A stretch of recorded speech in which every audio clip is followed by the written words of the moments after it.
ভুলে অথবা ইচ্ছায় স্ত্রীর দুধ পান করে ফেললে কি স্ত্রী তালাক হয়ে যাবে?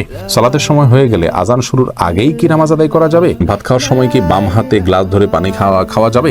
নামাজের মধ্যে এক সূরা যদি দুইবার পড়ি তাহলে কি আমার নামাজ হবে? জুমার নামাজ পড়া সম্ভব না হলে কি আমি জোহরের নামাজ পড়তে পারবো?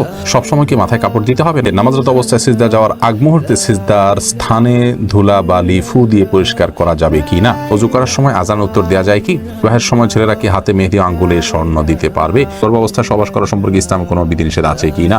কোনো ঘরে প্রাণীর ছবি থাকলে নামাজ হয় না, বিকল্প ব্যবস্থা না থাকলে কি করবো? বাচ্চা হওয়ার আগেই তার নাম ঠিক করে রাখা যাবে কিনা? আমি মানত করেছিলাম সুস্থ হলে 500 টাকা দান করব, কিন্তু মনে নেই এতিমকে না মাদ্রাসা, এখন কি করব?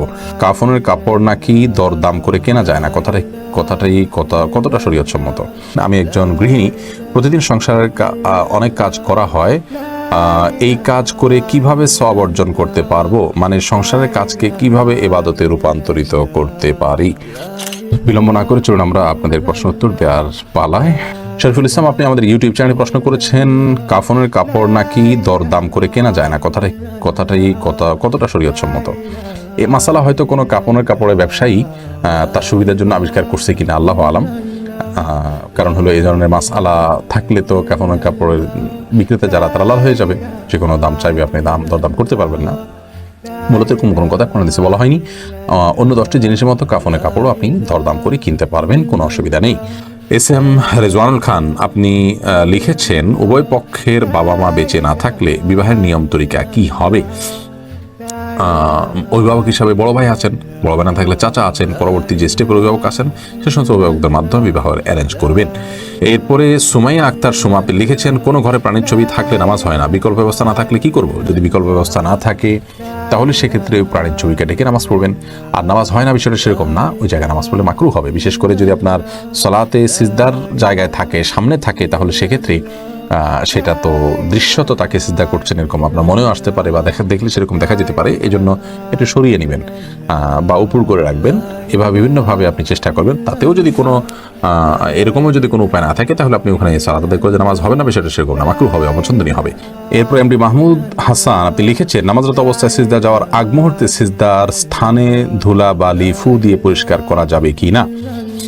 একান্ত প্রয়োজন না হলে এটি করবেন না, এবং এটি করতে গিয়ে অনেক সময় আমলে কাসির হয়ে যায়, অর্থাৎ আপনি এত বেশি ফু দিচ্ছেন। অনেককে দেখা যায় যে সিজদা যেতে গিয়ে এত বেশি ফুটা দিচ্ছেন আশেপাশে, তিনি আমলে কাসির করে ফেলছেন, অর্থাৎ তাকে একজন দর্শক দেখে নামাজে আসেন নাকি এমনিতে তিনি জায়গা পরিষ্কার করছেন এটা সন্দেহের মধ্যে পড়ে যায়। এত বেশি যদি তার নামাজের অবস্থা থেকে, হাইয়াত থেকে তিনি সরে যান, তাহলে সেক্ষেত্রে তার নামাজ কিন্তু বিশুদ্ধ হবে না এবং নামাজ নষ্ট হয়ে যাবে। আর যদি এত বেশি তিনি নড়াচড়া না করেন, বরং খুব আলতোভাবে ফু দিয়ে জায়গা পরিবর্তন করেন, পরিষ্কার করেন, তাহলে সেটা জায়েজ হবে। যদি এত ধুলাবালি হয় যে নিঃশ্বাসের সাথে তার নাকে ঢুকবে, তিনি ক্ষতিগ্রস্ত হবেন, অসুস্থ হবেন, এরকম আশঙ্কা থাকে, তাহলে এটি করা যেতে পারে। হাত দিয়ে একটু সরা দিলেন বা আপনি নাক দিয়ে ফু দিলেন, এটি জায়েজ আছে। কিন্তু একান্ত যদি জরুরি না হয় তাহলে শুধুমাত্র সূচিবায়ের কারণে বা অতি শৌখিনতার কারণে এমনটি করা সালাতের যে সৌন্দর্য সেটাকে নষ্ট করে দেয়। আয়েশা সিদ্দিকা রিনি আইডি থেকে লিখেছেন, আমি মানত করেছিলাম সুস্থ হলে 500 টাকা দান করব, কিন্তু মনে নেই এতিমকে না মাদ্রাসা, এখন কি করব? আপনি যে কোনো দানের খাতে আপনি দান করলে আদায় হয়ে যাবে ইনশাআল্লাহ বিদিনিল্লাহ। সিরাজুল ইসলাম আইডি থেকে আপনি লিখেছেন, বাচ্চা হওয়ার আগেই তার নাম ঠিক করে রাখা যাবে কিনা? যাবে, কোনো অসুবিধা নেই। বাচ্চা হওয়ার আগে থেকে, ছেলে হোক মেয়ে হোক, ছেলে হওয়ার সময় বেশি হিসাবে ছেলের নাম, অথবা ছেলে মেয়ে দুইটা রেখে দিলেন, আগে থেকে ঠিক করে রাখলেন, কোনো অসুবিধা নেই। হাই ব্যাকত, আপনি ইউটিউব থেকে লিখেছেন, আমি একজন গৃহিণী, প্রতিদিন সংসারের অনেক কাজ করা হয়, এই কাজ করে কিভাবে সওয়াব অর্জন করতে পারবো? মানে সংসারের কাজকে কিভাবে ইবাদতে রূপান্তরিত করতে পারি? দেখুন, একজন গৃহিণী তার সাংসারিক কাজকে ইবাদতে রূপান্তর করবার জন্য তার প্রথম কাজ হলো প্রত্যেকের হক যথাযথভাবে আদায় করা, সন্তানকে সঠিকভাবে লালন পালন করা, আল্লাহর সঙ্গে পরিচিত করানো, আল্লাহর নির্দেশে পরিচালনা করা, তাদেরকে সালাতে শিক্ষা দেওয়া, ইসলামী ভাবধারা শিক্ষা দেওয়া, স্বামীকে তার হকগুলো আদায় করা। নবী সাল্লাল্লাহু আলাইহি ওয়াসাল্লাম বলেছেন, ওই মহিলা সবচেয়ে ভালো, শ্রেষ্ঠ, উত্তম, যাকে দেখে তার স্বামী সন্তুষ্ট থাকেন, দেখলে তার ভালো লাগে। এভাবে তিনি চলাফেরা করেন। অনেক হাদিসে আসছে, নবী সাল্লাল্লাহু আলাইহি ওয়াসাল্লাম বলেছেন, ইযা সাল্লাতিল মারআতু খামসাহা ওয়া সামাত শাহরাহা ওয়া আতাআত বা'লাহা ওয়া হাফিজাত ফারজাহা, যে মহিলা 5 ওয়াক্ত সালাত আদায় করেন, সিয়াম পালন করেন, তার স্বামীর আনুগত্য করেন, লজ্জাস্থান হেফাজত করেন, সে জান্নাতের যে কোনো দরজা দিয়ে প্রবেশ করতে পারবে। তো এই কাজগুলো করার পাশাপাশি আপনি আপনার যখন গৃহস্থলী কাজ করবেন তখন আপনি আল্লাহর জিকির করলেন, সব কাজ বিসমিল্লাহ বলে করলেন, এবং নিজের আমলগুলো সব ঠিকঠাক রাখলেন। অহেতুক অনর্থক কাজ, মোবাইল ইত্যাদি, টেলিভিশন ইত্যাদিতে অহেতুক প্রোগ্রাম ইত্যাদি দেখা বা হারাম জিনিস দেখা থেকে আপনি নিজেকে বিরত রাখলেন, যথাসময় পর্দার মধ্যে থাকলেন, নিজের পবিত্রতা নিজে রক্ষা করার চেষ্টা করেন, ইনশাআল্লাহ বিদিল্লাহ এর মাধ্যমে আপনি গৃহিণী হয়েও আল্লাহ তাআলার প্রিয় পাত্র হতে পারেন এবং আপনার গৃহস্থলী কাজগুলোকে এভাবে আপনি পরিণত করতে পারবেন। মোহাম্মদ নাহিদুল ইসলাম আপনি লিখেছেন, অজু করার সময় আজান উত্তর দেওয়া যায় কি?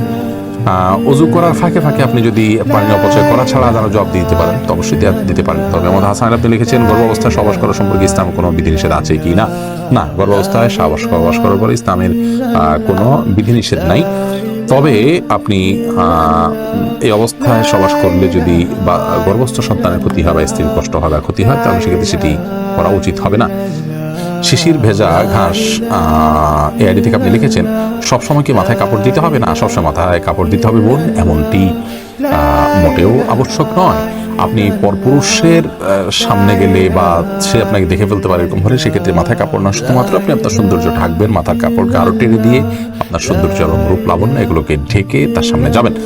আর এর বাইরে আপনি আপনার বাসায় আপনার বাবা, ভাই, বোন বা আপনার মহিলারা, তারপর আপনার ছেলে, মাহরাম যারা আছেন তাদের সামনে আপনাকে মাথা সবসময় ঢেকে রাখতে হবে কাপড় দিয়ে, এমনটা আবশ্যক নয়। তবে হ্যাঁ, আপনি ফিতনার এই যুগে নিজেকে যথাসম্ভব সেভে রাখার জন্য আপনি অন্য পুরুষদের সামনে, অর্থাৎ বাসার মাহরাম পুরুষদের সামনে, যেমন শ্বশুর আছেন, আপনার বড় ভাই আছেন, বড় সন্তান, ছেলে সন্তান আছেন, তাদের সামনে মাথায় কাপড় টাপড় দিয়ে থাকতে পারলে ভালো।